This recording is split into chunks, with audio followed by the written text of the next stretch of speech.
ഇന്ന് സിമ്പിളായിട്ട് നമുക്കൊരു മന്തി ഉണ്ടാക്കാം. നമ്മളിവിടെ ഉണ്ടാക്കാൻ പോകുന്നത് മട്ടൻ മന്തിയാണ് കേട്ടോ. മട്ടൻ്റെ കറി കുറച്ചിരിപ്പുണ്ട്, അത് വെച്ചാണ് കേട്ടോ നമ്മൾ ഇന്ന് മന്തി ഉണ്ടാക്കാൻ പോകുന്നത്. മന്തി തയ്യാറാക്കാനായിട്ട് ആദ്യം പാത്രത്തിൽ കുറച്ച് എണ്ണ, ഒരു നെയ്യ്, സ്പൈസസ്, പിന്നെ ഒരു സവാളയാണ് കേട്ടോ ഞാൻ എടുത്തുള്ളത്. പിന്നെ മന്തി റൈസ് ഇട്ടിട്ട് നല്ലപോലെ ഇളക്കി യോജിപ്പിച്ച ശേഷം ആവശ്യത്തിന് വെള്ളവും ഉപ്പും പിന്നെ മന്തി ഒരു സ്പൈസ് നമ്മൾ ഉണ്ടാക്കിയിട്ടുണ്ടായിരുന്നു കേട്ടോ, അതും കൂടി ചേർത്തിട്ടുണ്ട്. എന്നിട്ടൊന്ന് വേവിക്കാൻ വയ്ക്കാം.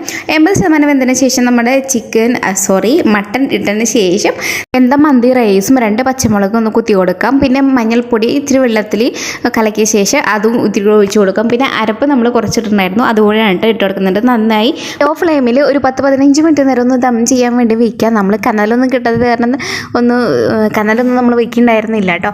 എന്നാലും ടേസ്റ്റിനൊന്നും ഒട്ടും കുറവുണ്ടായിരുന്നില്ല, അടിപൊളി ടേസ്റ്റ് ആയിരുന്നു.